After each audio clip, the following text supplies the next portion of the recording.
Hello बच्चों, कैसे हो आप लोग। आप लोग 10वीं क्लास के बच्चे हो। आज हम लोग क्या पढ़ेंगे? आज हम लोग पढ़ेंगे तो जन्म जब पढ़ रहे हैं तो उसी क्रम में आज हम लोग एक द्विलिंगी पुष्प को पहचानेंगे। आप ये द्विलिंगी पुष्प को देखें, किसका पुष्प है ये? तो ये गुड़हुल का पुष्प है ना। इसे चाइना रोज कहा जाता है। ठीक है, अब देखें कि यह एक, इसको हम क्या कह रहे हैं? कह रहे हैं द्विलिंगी पुष्प। इसका अर्थ क्या है? तो इसमें नर और मादा दोनों भाग उपस्थित है ना। अब देखें कि यहाँ पर ये वाला हिस्सा जो है आपका नर और मादा भाग दोनों को रख रहा है। सबसे पहले आप देखें कि यह पुष्प है हमारा, है ना। तो ये पुष्प किसके सहारे पौधे पर जुड़ा होता है? तो यह पुष्प इस डंठल के सहारे जो है पौधे के तरह से क्या होता है? जुड़ा हुआ होता है। बात समझ रहे हैं? अब देखें कि यह डंठल इसे सहारा प्रदान करने का काम करता है। इसे वृंत भी कहते हैं। अब देखें कि यह पुष्प जब खुलने से पहले की अवस्था में था तो इसके ऊपर क्या है? एक हरा सा आवरण है। इसे बाह्य दल पत्र कहते हैं, है ना। यह हरा आवरण क्या करता है? तो पौधे को जब यह कली की अवस्था में होता है तो इसे सुरक्षा प्रदान करने का काम करता है। बाह्य दल पत्र है। ठीक है, अब सभी पौधे में नहीं, लेकिन कुछ पौधे में ये पाया जाता है। इसे क्या कहा जाता है? एक्स्ट्रा कैलिक्स के नाम से जानते हैं। कुछ पौधे के पुष्पों में ये पाया जाता है। अब इसके बाद आप क्या देख रहे हैं? रंगीन वाली पांखुड़ी है ना। तो रंगीन वाली पांखुड़ी को क्या कहते हैं? दलपत्र कहते हैं, है ना। ये क्या है? तो आपका दलपत्र है ना। अब ये रंगीन पांखुड़ी है, ये पौधे को क्या करती है?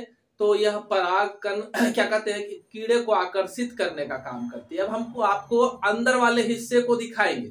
तो ये जो जिसको मैं फाड़ रहा हूं, ये हरा वाला हिस्सा है ना।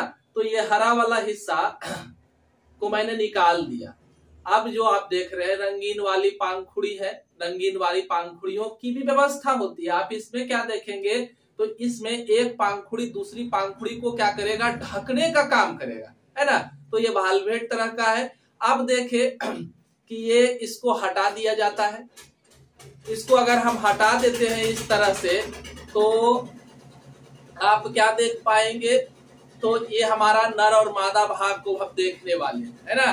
तो आप देखते जाएं।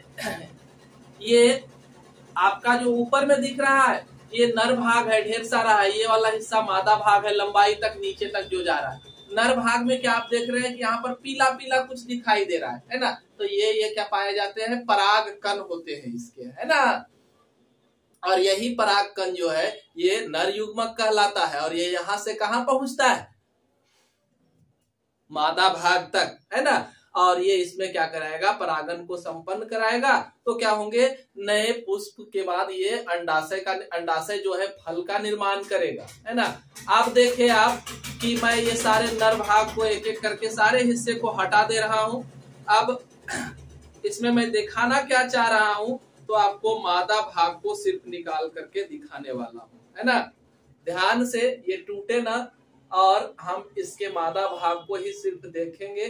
तो ये लीजिए, है ना, ये आपका सिर्फ मादा भाग आ गया, है ना। ये देखिए, देख पा रहे हैं? तो ये सबसे आगे का हिस्सा जो है ये वर्तिकाग्र कहलाता है। यही क्या करता है? परागकण को ग्रहण करता है। परागकण जब ग्रहण होता है तो वह प्रक्रिया क्या कहलाती है? परागन की कहलाएगी। अब परागकण जो है इसके द्वारा, नली के द्वारा होते हुए ये अंदर तक पहुंचता है। ये हिस्सा में ये अंडाशय है ना। तो ये नली जो है वो वर्तिका कहलाती है। ये वाला हिस्सा वर्तिकाग्र, है ना। और ये पूरा नली नुमा रचना जो है वो क्या कहलाएगा? तो वो वर्तिका कहलाएगा। और इसके अंदर के हिस्से को आप अगर देखना चाहें तो मैं आपको दिखा रहा हूं। देखें आप कितना अच्छे तरीके से ये अंदर तक क्या करता है? परागकण के केंद्रक को पहुंचाता है। ये देखें, है ना। ये इसका क्या हो गया? अंडाशय हो गया। अंडाशय के जहां पर व्यवस्थित है इसके नीचे वाला अंडाशय, ये तो आप देख पा रहे हैं। देखिए, इस अंडाशय के अंदर जो है ढेर सारे छोटे छोटे कण दिखाई दे रहे हैं। ये क्या है? तो ये अंडाणु है ना। अब ये अंडाणु जैसे ही ऊपर से क्या होगा? परागकण का केंद्रक पहुंचता है। परागकण का केंद्रक इस अंडाणु से जुड़ेगा तो क्या हो जाएगा, निषेचन की प्रक्रिया संपन्न होती है। और निषेचन के बाद ये इसका तो नहीं, लेकिन दूसरे पुष्प में क्या होता है, इसका अंडाशय विकसित होकर के क्या बनाता है, फल बनाता है ना।